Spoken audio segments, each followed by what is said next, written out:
Welcome to a Guild Wars 2 video. I don't do these, not really, but there's some upcoming changes that are happening that merit explanation, so I decided I'd break out my engineer, pull out the trusty flamethrower, and maybe see if I can explain some of this. So, there are some big changes that are coming up in the next patch, and I decided that it might be time to maybe sit down and explain them to some of my Guild Wars 2 friends. Now, what changes are coming? Well, it's a lot. There's a huge number of changes that are actually coming out. Now, just to give you an example of what is changing, right? For one thing, there's tons of abilities, like, for example, I have my flamethrower out here. Of course, my flamethrower inflicts burning damage. This is a condition, as basically labeled in the game. There are buffs, boons, and conditions, right? Well, I think there's also another category that I can't remember. Anyway, burning is a condition, and when you look at your character and you look at your stats, there's even a stat called condition damage right there. Condition damage right now is basically kind of useless. The way that it actually works, all my stats are scaled down. I'm normally level 80. Right now I'm like effective level 9. But condition damage right now is kind of useless. Your condition damage does not actually scale. Stuff that does condition damage, things that are conditions that do damage, do not actually scale, or at least don't scale very well with your condition damage. It's been kind of a useless stat. Almost everything that does damage scales with power, and conditions didn't really scale with much. Well, that's changing. Now, conditions damage your attribute will actually cause your conditions to scale. Now, here's thing number 2. If you look at a lot of this, it says burning. 1.25 second. Oh gosh, where's something else over here? Burning per pulse. There's blindness. I've got some stuff that inflicts bleeding and weakness. All of these are conditions. Crippling is a weakness. You notice it has that little kind of chevron badge going down. Well, swiftness is a boon. It's the opposite side. That's why it kind of points up. Poison. That's a down-pointing chevron or down-pointing shield. Vulnerability, same thing, both conditions. All sorts of stuff. This gives a boon. And the opposite of condition, a boon, that is regen, as well as throwing some healing out. All sorts of stuff. I've got grenades that put condition damage on things. Well, here's the problem. Most conditions stack up to a maximum of let's say 25. It's either 20 or 25.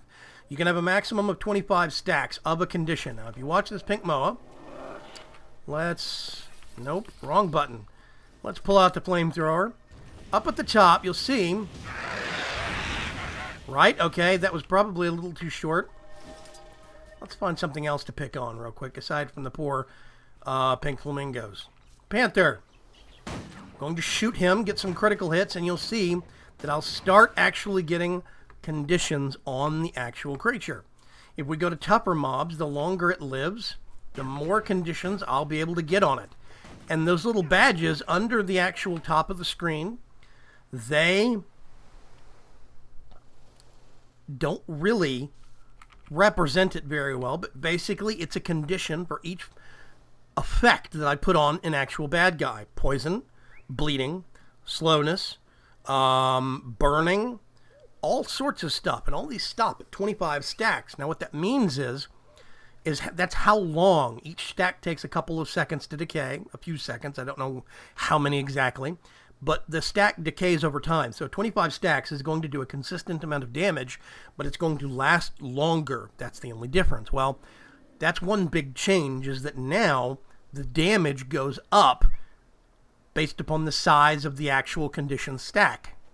So a stack of 25 burning is going to do more damage than 5. That's good. This is a very good thing. This means that builds like my engineer that actually does a lot of flame damage because of, I've got traits. Swap over here. On weakness, on a cripple, when foes Cripple foes you hit when they're below 50%, and that puts a boon on them that lasts 6 seconds. Minus 50%. That's really great for movement. Let's see. Incendiary powder. Critical hits inflict burning for 4 3/4 seconds. That adds to the stack that I already put on them with my flamethrower. Critical hit. You'll see a growing trend here with this build. Critical hit. I have a chance to put vulnerability on them. That is a condition, and it adds to the vulnerability stack, but that stops at 25. This gives me a boon that stacks up to a certain amount that increases my damage output. Damage increase based upon the number of conditions. You see how all of this works. Flat damage increase. This gives me a boon every time I get dazed, knocked down, launched, whatever. Reduces incoming damage. This is a butt saver. So all of these different conditions, all of them add up specifically. So when we start looking at all of my abilities that we've got in the weapon skills, bleeding, poison, blindness and confusion, both conditions, burning, a whole bunch of burning for a certain amount of time, immobilization, crippling, vulnerability, bleeding, immobilization, etc., etc. So many different. The engineer actually doesn't have as many base weapons because they have weapon kits. So, all of these things stack up real quick on a single player. Now, just imagine if I was in a group that had other classes. Let's change real quick. I'm going to log out, character select. I'm going to go over to, let's say, I'll go over to the only female Asura I have. That is my Mesmer. And we can look real quick at some of the abilities the Mesmer has. Come on.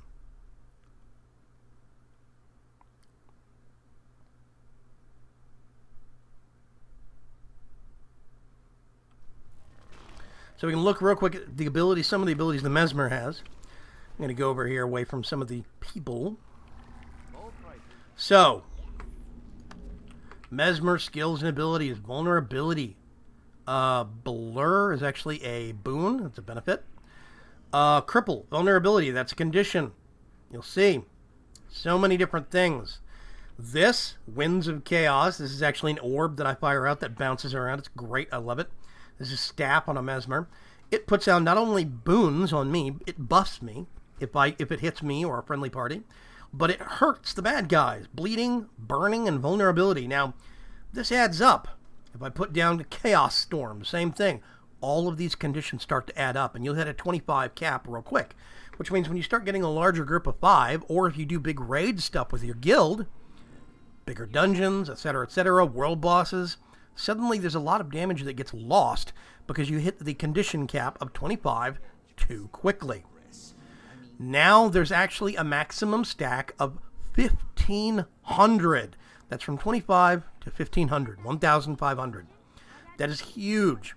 It also scales based upon the amount of stack there is, which means that bleeding is going to do more damage. Burning is going to do more damage. Poison, torment, everything. And that is a big deal. That is going to make a big difference for a lot of condition-based characters. That's going to make a big difference for a lot of Mesmers, a lot of engineers, and a lot of necromancers. Even guardians are going to get hit by this. Elementalists will especially get hit by this.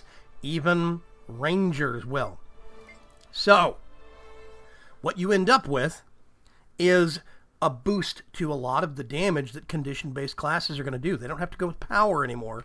Power is basically the upfront punch. If we look at this, okay, here's a good example. This does a certain amount of upfront damage. Damage within 0 to 200 feet. If they're right up on you, it'll do 146 damage, and it also does 140 bleed damage per tick over a certain number of ticks. Also, and you'll notice it says bleed, and it's got the little thing there that says 4. The symbol. You notice bleeding within 0 to 200 range, 4 3/4 seconds, 140 bleed damage, and it has the bleed 4 right there, that symbol with the number 4 in the bottom right corner. Well, that means that you're putting 4 stacks on the bad guy. If they're a little farther away, they only get 3, a little farther, only 2, a little farther, only 1. Well, now a lot of this is going to be much harder hitting. It's going to do a lot more damage.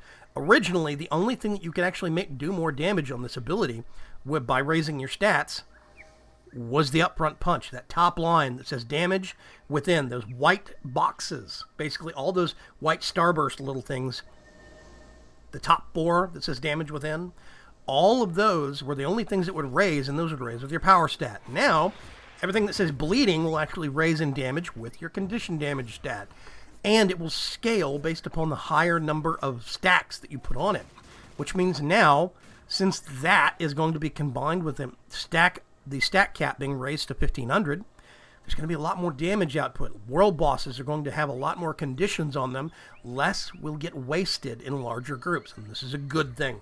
This means condition-based classes like the Necromancer and the Engineer and the Elementalist can really pitch in a lot more than they were previously capable of. Now, there's a lot of quality of life changes that are happening too. One thing that's getting overhauled for all characters is the the skill system. These are skill points. You use them to buy various abilities. Okay? As you level up from 1 to 80, you're given 300, I think it's 400 points total. Between level 1 and level 80, the maximum for the game, you're given up 400 of these to spend on all of these different stats, all these different abilities that you have to unlock, every single one of them. I don't have this one because it's going to be removed. This is going to be pulled out. They thought it was a bad idea. And I don't have this one because it sucks. That might change, though. I might have to buy that after the patch, but we'll see. Everything else I actually own for the Engineer, even the racial specific stuff for the Asura. And they're actually pretty good. Oh, by the way, this puts on a stack of poison every couple of seconds because it pulses and it pulses and it puts on stacks of poison and weakness. This will do more damage now. So all of these are going to be acquired through a different means. They're changing over from skill points to what are called hero points, because right now, skill points are kind of a watered-down system. If you look at the map, let's go over here. You see the symbol right now? This is a skill point that has been earned, right? This is a challenge you face as a hero that in-world, it's a bad guy, or maybe you have to answer a question, or it's a mini-game, all sorts of stuff. That gives you skill points you can then use to buy more skills, which is great. I always thought it was a wonderful system. But then they started getting to level 80. They started earning these awarding these things called Scrolls of Knowledge. And a Scroll of Knowledge gives you 1 skill point. And you can get it in treasure chests. You can get it from mob drops in the level 80 zones. You send them to your lower level characters and give them free skill points. That started to water down the system, and they figured this out. So what they're doing is they're removing this entirely and replacing it with hero points. Hero points and these new challenges, these new map challenges, these existing map challenges, will be renamed to Hero Challenge. There will be a limited number of these, and you'll get a limited number of points from leveling up, hero points. No longer will you be able to get a hero point from a scroll in a loot chest or whatever. Also, any of these, if you notice, I've got a whole excess of these things that I don't need. Well, when you hit level 80 and you start leveling up, you keep leveling up from 80 to 80 to 80. Every time you fill out your experience bar, you get another one. And you get a little bit of gold. So that's how they reward you, by giving you more and more and more of these points, because you can use them for unlocking gear, unlocking special abilities, all sorts of stuff. Well, all that's going to get done away with. Basically, what they're going to do now is hero points will only be used to unlock skills and to unlock your skill elite specializations once you hit level 80 and the new Heart of Thorns rolls out, the expansion. But that is basically, once the expansion rolls out, that new elite skill system will come in. You can hit level 80 and then you can specialize into this new thing that will kind of change how some of the ways you play your class. It will expand some of the ways you play your class. And it's going to be a really cool system. I'm really excited about it. But no longer will you be able to get what is now going to be called hero points through scrolls or through treasure or whatever. Instead, all of your excess hero points, everything that was not earned from a challenge or from leveling up, is going to get turned into spirit shards. Spirit shards is a new form of currency. This screen is going to be completely revamped. A whole bunch of this stuff is going to be done away with because they don't use it anymore. A lot of them is going to be combined, streamlined, simplified. You're still going to have karma, but you're also going to have spirit shards. And spirit shards are going to be what you'll earn through a lot of the actual stuff that you get as loot leveling up instead of extra skill points. Basically what that means is spirit shards, you can go to the city of Lion's Arch. Let me find it real quick. Here's Lion's Arch, and it's a decimated mess right now. Lion's Arch right now, there's going to be a, I think right here is where the Mystic Forge will be, unless they move it again. It's going to be right here. There will be a thing called the Mystic Forge, and as you level up, you'll be able to get special equipment from the Mystic Forge. You'll be able to reforge items that you already have that don't have good stats to another set of stats that are better suited for you. You can get a pistol that's got healing power and convert it to condition damage, stuff like that. That's what a lot of the spirit shards are going to be used for, instead of using the existing skill point system. So that's going to get simplified and it's going to get streamlined a lot. But what that means is, if you're level 80 like I am, I'm level 80 right now. Once you hit level 80, you've been given all the points that they are going to give you. 400 skill points, I think it is. Plus, if you look over here, right here, there's skill challenges. This is the whole world. I have completed 106 out of 189, okay? Which basically means I've done just over half. It's about 60%, I think it is. You need to do at least 65 of these skill challenges, like this one right here. They're going to be called hero challenges. But before the patch happens, if you're level 80, you need to do at least 65 of these somewhere in the world, all the different zones. Do at least 65 skill challenges. If that is the case, then you will have exactly enough points to buy every single ability all over again. Because all this is going to get reset and you're going to have to unlock it all over again. And if you don't have enough points, then you're going to have to go through and complete some of those challenges without some of the special abilities that you used to use that you liked. So, that's one thing if you have a couple of hours today, maybe Monday before the patch hits on Tuesday, log in, go find some skill challenges around the world, and make sure when you hit M and go to the map, world completion section, make sure you have at least 65 right here under skill challenges. Later, these are going to be renamed to hero challenges. You'll still be able to do them. You'll still be able to do these to unlock new hero abilities, just like you did previously with skill points. It's just going to be a more of a closed loop. It's going to be more of an isolated system. There will no longer be unlimited skill points like there were previously. And that's actually, for balance sake, a good thing. So, that's one of the big changes. Now, there are other changes coming to each class. I could go into some of the major overhauls. Like, for example, let's start in Engineer. With Engineer, we have this thing. I'm going to swap over to it right now, called the Mortar. Okay? The Mortar, you just drop it, and it is basically on a timer. It lasts 120 seconds, and it takes the skill 120 seconds to refresh. So you can always keep this thing in the world. The problem is, it's locked in position. I cannot move this. I have to hit F to control it, and then basically I have a mouse pointer where I can fire mortar rounds.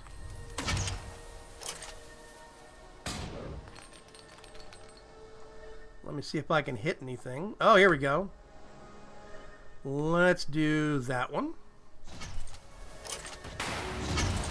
That one. Yeah, and you see, it's dead. So, the mortar is great, but you can't use any of your other special abilities over here.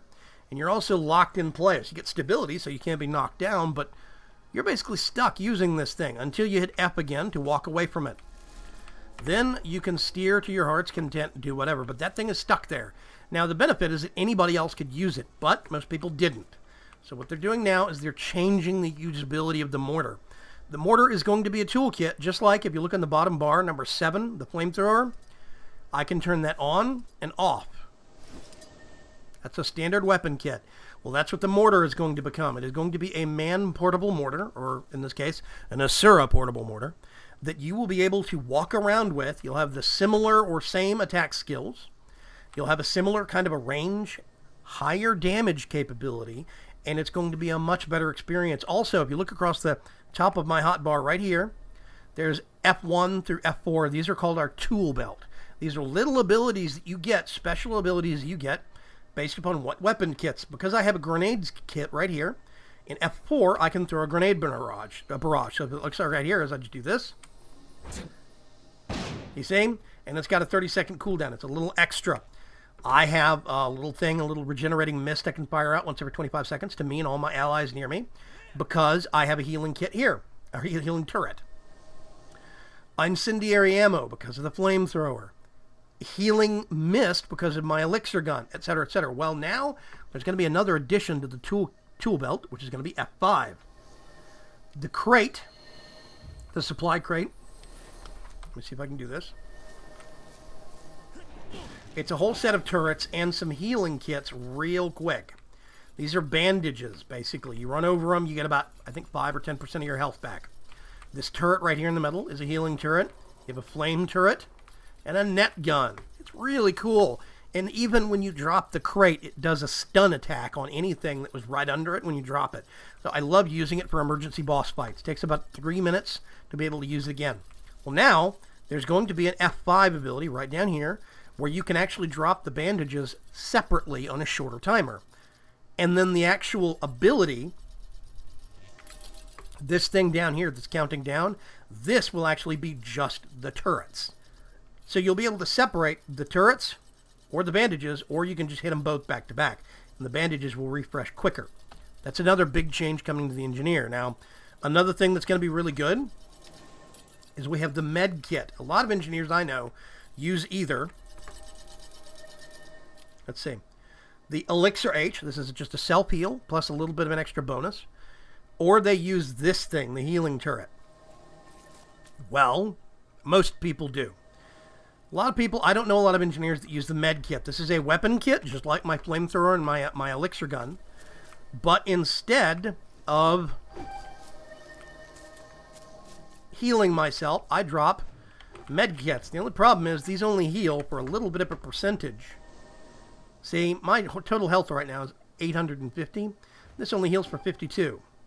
And then I get a little antidote, which removes a condition, and a stimulant, which gives buffs to somebody. Well, now we're going to have a thing that's going to be called, I think it's a healing gun or something like this, and it's going to be a little pistol-based thing, and you will be able to actually hold it down and spray a kind of a healing spray out in front of, I think it's called meta spray or something like that.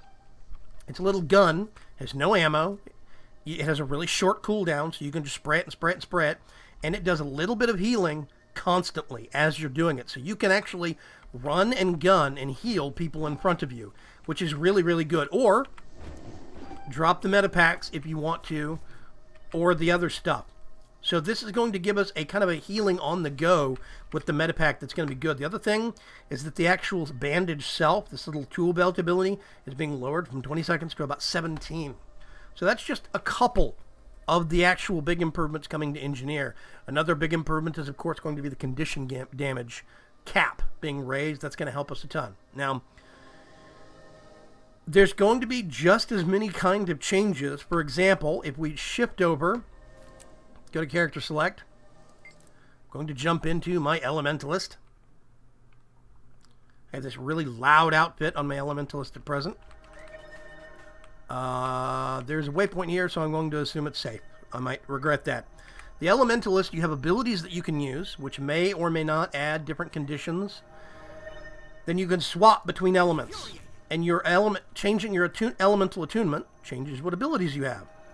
Plus, you can even swap your staff, if you want to, for something else. Like instead of a staff on this guy, I could actually have, let's see, dagger.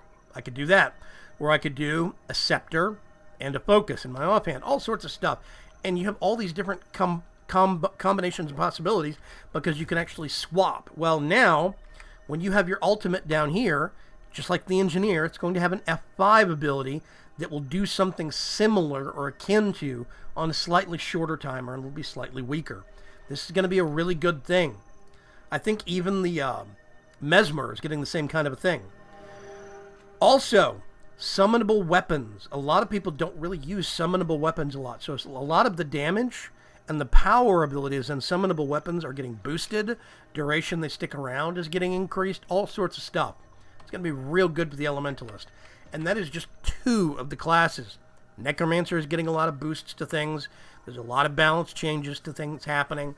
But it is going to be a huge quality of life improvement patch in general for the other classes. Go back over to Metrica Province real quick. And that's just scratching the surface. The big thing is, if you have a level 80, I would say if you have some time, it's not critical. You'll probably be able to, if you're level 80, you've probably already done enough challenges. If you're a world completionist, you definitely have enough challenges to not worry about points. Because basically all you have to make sure about is to make sure skill challenges, you have at least 65 out of the 189. Like my friend Mysterious Ages, he has one level 80 that he has completed the world map. World completion 180%. He's done all the quests.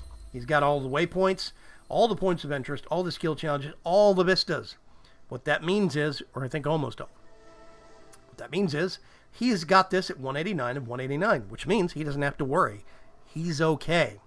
When the new patch hits on Tuesday, he'll log in, and all he'll have to do is basically use the points they give him to unlock all of this stuff all over again, and he'll have enough points that he will be totally fine. But if you are a level 80 that has not done world completion, you probably want to go check and make sure, because if you can get at least 65 challenges done and you're level 80, then you'll have all the points you need to make sure you're set. And that's the only thing you need to worry about. Now, there are changes to guilds that are coming right now. This is a one-man guild. This is a pretty common thing. I'm also in Founders of Adventure, which was actually made by our friend T Love Tech. There's Mysterious Ages right there. Excuse me, dry throat. There's a lot of changes to the way guilds work. Guilds have this thing called an influence system. You earn influence for doing things with your guild or when representing your guild. Even just partying and doing quests with guild members gets you more points, which is really cool.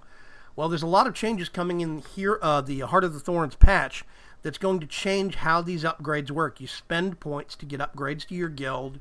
It lets you unlock, like there is, what is it, Guild Vault. So you can unlock guild bank space. You can get banners you can place down in world that give an area effect bonus of about plus 5%, plus 10% gathering, plus 5% experience. Plus 10 magic find for 3 days, or plus 10% gathering bonus for 48 hours for your entire guild. Guild Vault, you can actually summon your guild to your location, your guild bank to your location with easy access. That's a really cool thing. 6-hour cooldown. Oh gosh, there's special quests that you can unlock for your guild.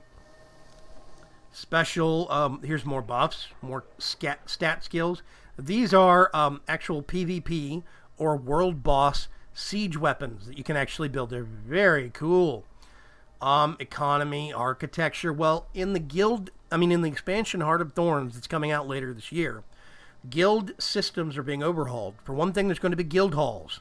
Guild halls are going to be huge. You're going to be able to actually have a physical space that you can upgrade the components of with a special currency and with gold that you'll be getting and earning, the influence system that you'll be earning with your actual guild. Now, a lot of this stuff, like the guild puzzle and a lot of the guild quests, are going to be removed from here, and it's going to be made to where your guild hall will have a guild quest giver. There's also going to be a building in Lion's Arch where if your guild does not have a a guild hall yet, because they're not big enough, you'll be able to go to the guild initiative group. They'll have a building in Lion's Arch where you can actually go, and they will give quests for your guild that you can do once a day or maybe once every couple of days.